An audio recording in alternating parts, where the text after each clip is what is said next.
constant light source or no nighttime.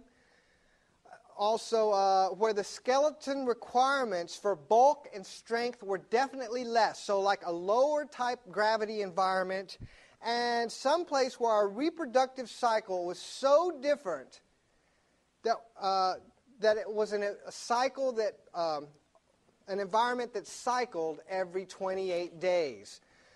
These things have to be. If evolution is a fact, and I kind of believe in evolution, I can see evolution. But however, I'm leaning more towards interventionalism. You know, I think something intervened. You know, if that something was God, if that something was other intelligent life forms, the jury's still out in my mind. However, some of our DNA had to come from an environment that I just described. Also, there's a lot of earth mysteries that we just don't understand. We have no answers for to this day, no really good answers. Tons of them, like the extinction of the dinosaurs, the supposed drifting continents, continental shelves on the drifting continents. You know, a lot of others. Just something to think about here. The age of the surface geology. You know, the oldest land that we have measured here is 4,000 million years old. But the oldest seafloor is only 200 million. That's a difference of 38,000 million years. Why the big discrepancy? Also, mountains. There is not a decent or valid theory for how mountains are formed. Think about that. There's mountains all over the place, yet no good theory about how mountains are formed. That just boggles the mind. Earthquakes are the same way. Excuse me. Also, tons of evidence, historical, geological, of a great flood. You know, too much evidence that we can just ignore. And we're going to be talking about that a little bit more here in just a second. The mysteries on the changes in sea level. You know, throughout the world, there are, in the continental shelves area, there is evidence to suggest that coastal cities have been flooded. Sea levels rising up to 100 feet in some areas. Why? We can't really truly explain that. Oh, and I'll tell you how they explain it here in just a few minutes. But when you examine these theories and the theories of all these other things that I talked about, like mountains and earthquakes, you know, they all just fall to the wayside when looked and examined with common sense and by taking a step back and getting a little bit of perspective on what's going on. Another mystery, supposedly, ice ages. And we're going to talk about ice ages for at least 5 or 6 minutes here towards the end. I don't know. I'm just going to leave that one because we're going to talk about it in just a second. But ice ages, I mean, it's a total bunk theory. And the surface of the sea. A lot of people don't realize this, but the sea level is not level. When you look at the oceans, they're actually hills and valleys that oceans naturally form. In some instances, there's a height disparity of over 650 feet. If gravity is uniform and the earth is solid, this should not be. The ocean should be completely level. Yet, hills and valleys on the ocean surface. Go figure. There are other gravity anomalies. You know, gravity is supposed to be a constant thing because the earth is supposedly solid. However, the lower you go into the surface in trenches on the seafloor, the calculated model for how gravity is supposed to work, what you find out when examined with the truth and with reality is that those mathematics don't measure up. Gravity is actually less on the seafloor. It's less in deep trenches than we calculated. Why is this? And it's because our understanding of the inside of the earth is completely flawed.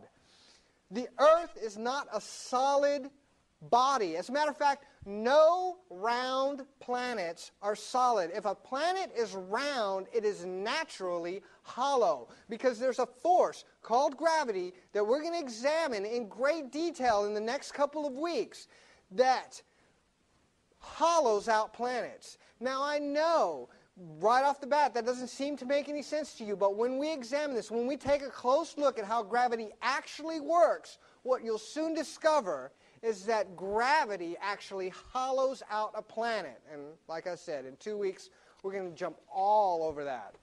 Now, week 2, we talked about the Great Flood and evidence for the Great Flood. Tons of evidence. Like I said, over 250 civilizations and tribes tell of the Great Flood.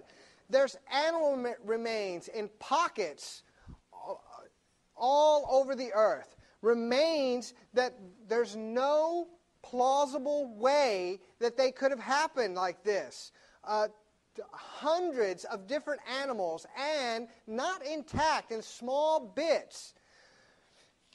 And I mean meters and meters. I mean some, or feet, hundreds of feet, like 300 feet in height, mounds or hills of animal remains discovered in the Arctic, in Alaska, in the Siberia, and in the Arctic and the Antarctic, and all throughout Europe, in some places in North America.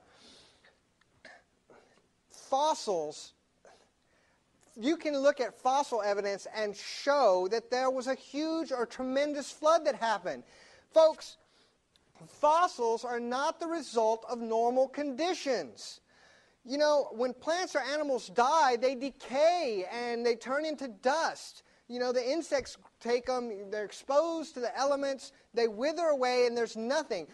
Fossils are evidence of a calamity, of something extremely abnormal, because a fossil indicates a swift burial. A lot of fossil remains, you can examine the contents in their stomach. This is not an animal that just wandered off and died, and then lo and behold, there's a fossil. No. Fossils, which are found all over the earth, are a sign of a huge, a tremendous cataclysmic event. Coal. Man, I could probably do a whole show on coal, but you know, I've only got a couple minutes. Coal is found throughout the globe. It's completely random. And once again, it is not evidence of the normal process.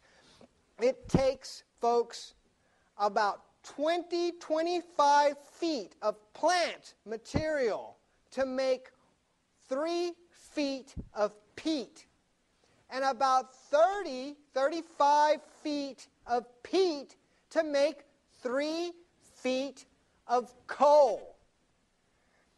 Do the math on this. It comes out to be, I mean, in some area, some parts of the globe, the coal deposits are up to 45 feet thick. That means it would take about 6,000 feet or 200 meters of plant debris in order to create that coal deposit. What type of plants? What happened? I mean, in the fall, if the leaves fell off the trees and there's nothing that could create 6,000 feet of plant debris, compress it all in order to make these coal deposits. Coal itself is evidence of a cataclysmic event. Erratic boulders. You know, people, scientists, theorists, they look at erratic boulders and they say, oh, there's